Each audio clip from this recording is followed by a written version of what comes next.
I got only as far as the FBI is helpless, it's 40 stories tall, when a shrill screech tore through the night. An owl's flight is silent, but I heard the beating of their wings in my mind as they swooped after me. The breeze picked up and I pushed against it, trying to run, waving the beer bottle over my head and ducking. It was like running through water. I felt their talons at my back and what hair I have. Feathers whipped my cheeks. I tried to scream, but it came forth a long, breathy fart. Just when I thought I was finished, I collided with another person on the path, and for some reason, the owls miraculously retreated. I lit the lighter to see who it was, and only when I saw it was Mrs. Krull did I realize she'd been talking the whole time. There was a glassy, vacant stare to her froggy eyes. Her lips were moving, and she was in the midst of the story of her one-legged aunt. I gathered my wits, walking alongside of her, and said, "Mrs. Krull, what are you doing out here?" She moved steadily forward, staring straight ahead, as if in a trance. All the time, words spilled out of her mouth. It came to me not as a thought, but as a feeling that it was precisely her grim tail that kept the owls at bay. They were above us and to the sides everywhere, but they didn't stir from their perches. Occasionally one would hoot in the distance, a feather would fall, but they wouldn't attack. When she was finished up the story of her aunt's demise, for the first time in my life, I hoped she had another one ready. There was a mere half a breath pause before the next pathetic tale was born. She spoke about a couple she knew from her old neighborhood. Nice people. They had 3 kids. They all went on a vacation upstate New York. They drove all day and into the night. Here she went into the details of the family, and time seemed to pass in a whirl before I again picked up the thread of the story, with the father pulling over on the side of the road to take a piss. They were on the interstate. He got out, told his wife he'd be right back, and then mounting a small hill, disappeared over the top. Some time passed, said Mrs. Krull. The wife started wondering, how long will my husband piss for? Finally, after almost 20 minutes, she told the kids she'd be right back and to stay in the car. She went to look for her husband. Up the hill she went in the dark. The kids were alone in the car and probably eventually got scared when their mother didn't return.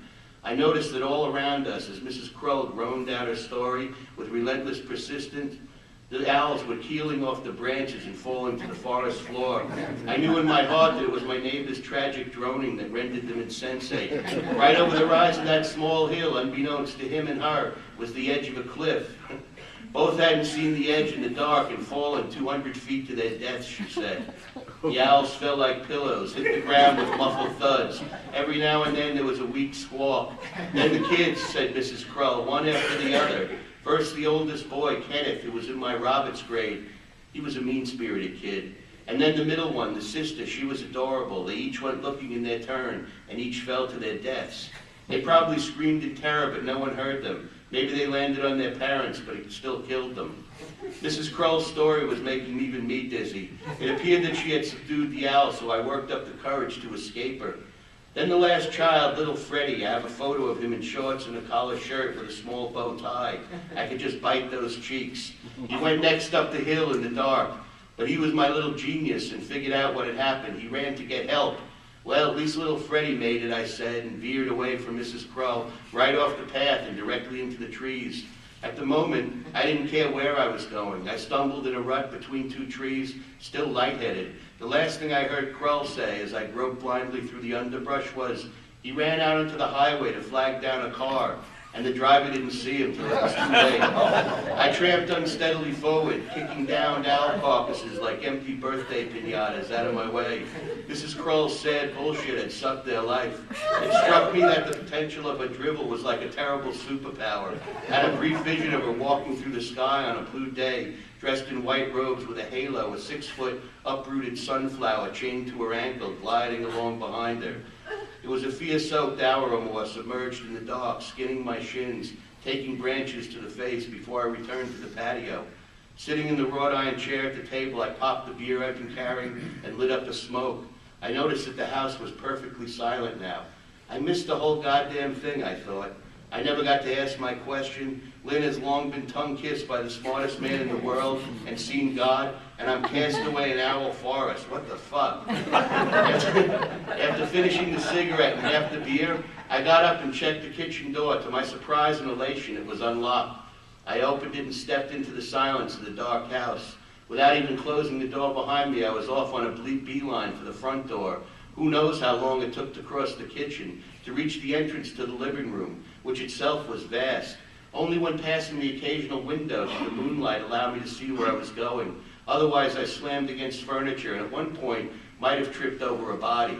My tendon was acting up badly, so I stopped after a long while by one of the windows and had another smoke. While I rested, I looked outside and saw that it was snowing. As soon as I saw the snow, I heard the wind howl. Great, I said. I put the cigarette out on the windowsill and left it there. No more than a dozen limping steps later, I collided with the edge of the food table and got a thrill to know I was making progress.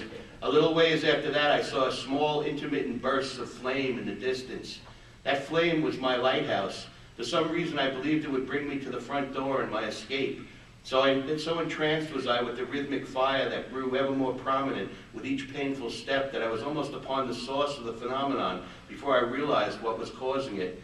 The scene suddenly materialized out of the dark no more than 6 feet in front of me. There was Jenny, completely naked, her sagging yet emaciated body perched in the throne of the smartest man in the world, with her legs spread and hooked over its wooden arms. Kneeling in front of her was the fire eater with his head between her legs, only this time it wasn't fire he was eating. I watched as Jenny glowed from inside like a jack-o'-lantern, saw the silhouettes of her ribs and spine and heart. Then she gave a slight moan, opened her mouth, and a burst of flame shot out. I took a step back and stared in amazement. I was afraid they'd see me there, but I was also afraid to move. Finally, I don't know what possessed me. It was like some kind of momentary insanity. I yelled, "I see you." The fire eater never even turned around, but kept working like he was non-union. Jenny lifted herself a little, turned to look at me. She reached up to her chin and then, grabbing it, literally pulled her face off like it was a rubber mask. The jaws of her skull had creaked open. There came a moan, and then she shot a long burst of fire at me. I ran, but felt the sting of her flaming tongue on my left earlobe. The next thing I knew, I was standing out on the front lawn. It was freezing, and the snow was driving down. I passed the neon mullion sign, no longer lit, on my way to the street. Heading in the direction Lynn and I had initially come, I shivered, huddled inside my suit jacket, the collar flipped up and doing nothing for me. I had no idea where I was or how to get home, and there was a considerable chance I might freeze to death. In my desperation, I was going to give my phone one more try, and when I looked down, I saw Lynn's shawl half covered in the drifting snow. I picked it up and put it to my face. On a sunny Halloween 32 years ago, we took a bottle of tequila, climbed a mountain. At the top, there was a rundown shack. Inside, there was a metal bed frame, three-legged chair, and a frayed wicker seat fallen in the corner, and a warped desk with a rash of pale fungus. Dead leaves and brittle news pages littered the floor. The door hung by one hinge. There was broken glass beneath the single window. In a drawer of the desk, Lynn found a mildewed dictionary and in it a letter from 1932. The envelope was marked, "Return to sender." The salutation read, "Love you forever." A car came slowly down the road toward me, and when it drew close, its headlights flicked on and off. It drew up next to me, a late model Mercedes. The window went down, a cloud of cigar smoke escaped, and I saw it was Dornsberry. "Get in," he said. "The owls are waking up." For just a second, I was going to tell him to fuck off, but the promise of owls, not to mention the bitter cold, humbled me. I hobbled around to the passenger side and got in. "Are you going to town?" I asked him. "Yeah, I'll drop you at your place." The car was so warm and it felt great to get off my feet. "I ran into the owls earlier," I said. Dornsberry's cigar had vanished. Both his black-gloved hands were on the leather steering wheel. He seemed affable, like some whole different Dornsberry I'd never met. "I told Jenny," he said, "you gotta poison those fucking owls." "What a liability." I told her, "What eats owls? Get some of that, like weasels or something. Maybe a wolf, whatever." "They seem put off by Mrs. Krull," I said. "Well, nobody said they were stupid," said Dornsberry. "They're just mean as hell. I was back in the forest tonight, scared out of me. My wits, they'd catch me. I've been bitten by those things before. Luckily, for some reason, every one of the little bastards was knocked out. I stole 2 of their eggs." He reached into his pocket with his right hand and brought out a large brown egg. "Take this one," he said. "What the hell?" I took it and put it in my pocket. "Thanks," I said. "Each time it lays, every she-owl drops 2 eggs, no more, no less. It is said that if you place one of these eggs in the hand of a sleeping woman, she will tell you only the truth. Have her hold the other, though, and she will tell only lies." "Where'd you hear that?" I asked. "The smartest man in the world told me," he said. Just his name set me off. I had a thing or two to say to Dornsberry about the smartest man, but before I could launch into it, he said, "Here's your place." I looked out the window and saw my house, a snowdrift going halfway up the front steps. The sight of it almost brought tears to my eyes. I opened the door and got out. "Thanks," I called back and shut the door. I took a single step, and when I heard the passenger window slide, took a single step when I heard the passenger window slide down. Turning to see what was up, I caught a glimpse of Dornsberry flipping me the bird. "You're such a pussy," he said, revved the engine and tried to peel out in the snow. The car shot off down the street sideways on the ice, righted itself for a moment, and then crashed into the light pole on the corner.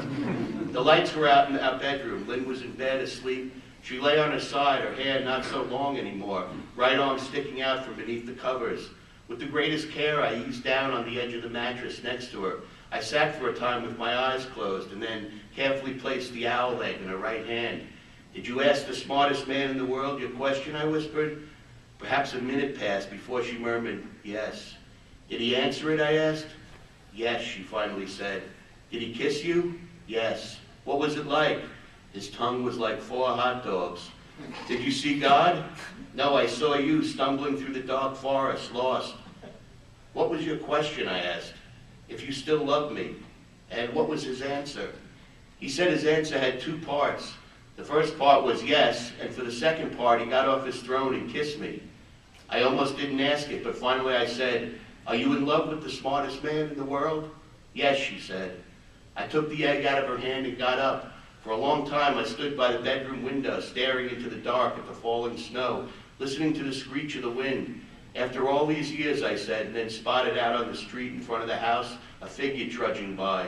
It was too dark for me to make out the form, but when the egg shattered in my hand, I knew it must be Mrs. Crow. I vowed to become the smartest man in the world as the yolk dripped through my fingers.